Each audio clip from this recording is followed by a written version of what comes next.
বন্ধুরা, আপনারা সবাই কেমন আছেন? আশা করি সবাই খুব ভালো আছেন।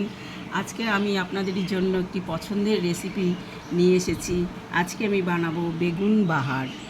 তো ভিডিওটা সম্পূর্ণ দেখতে থাকুন।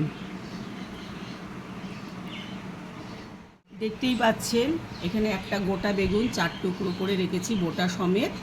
এর সাথে লাগছে হলুদ গুঁড়ো, টক দই, কাশ্মীরি গুঁড়ো লঙ্কা, কালো জিরে, পেঁয়াজ বাটা, এখানে আছে 4 মগজ আর পোস্ত বাটা, 4 কোয়া রসুন বাটা, লঙ্কা বাটা, পরিমাণ মতো নুন চিনি। বেগুনের উপরে আমি লবণ হলুদ আর একটু কাশ্মীরি গুঁড়ো লঙ্কা মাখিয়ে নিচ্ছি।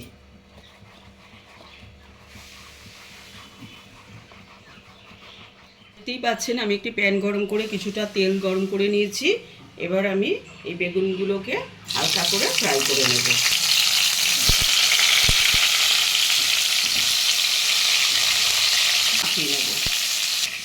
আমি একটা বাটি নিয়েছি, এর মধ্যে 4 চামচ টক দই,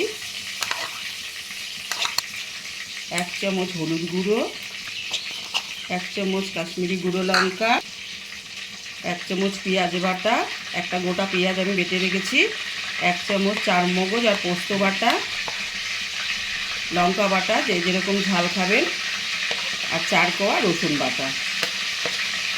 ভালো করে আমি মিশিয়ে নেব। এর মধ্যে আমি 1 চিমটি চিনি দিয়ে নেব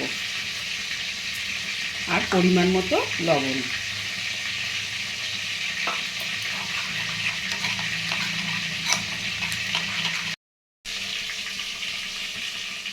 ফ্রাই হয়ে গেছে বেগুনগুলো, এবার আমি একটা বাটিতে তুলে নেব।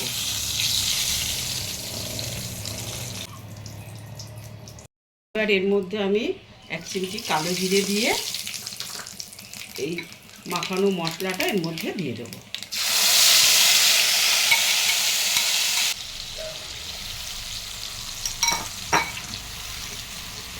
এর মধ্যে 2টো লঙ্কা দিয়ে দিচ্ছি, কাঁচা লঙ্কা। এটা ফুটে উঠলেই আমি এর মধ্যে বেগুনগুলো একটা একটা করে দিয়ে দেব। দেখতেই পাচ্ছেন মশলাটা ফুটে উঠেছে। এবার আমি বেগুনগুলো একটা একটা করে দিয়ে চামচ ঘি দিয়ে নামিয়ে ফেলব।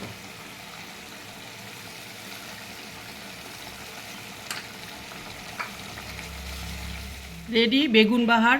আপনারা কিন্তু বাড়িতে অবশ্যই ট্রাই করবেন। আর ভিডিওটা যদি ভালো লেগে থাকে তাহলে অবশ্যই লাইক, শেয়ার, কমেন্টস করবেন। ভিডিওটা সম্পূর্ণ দেখার জন্য অনেক ধন্যবাদ।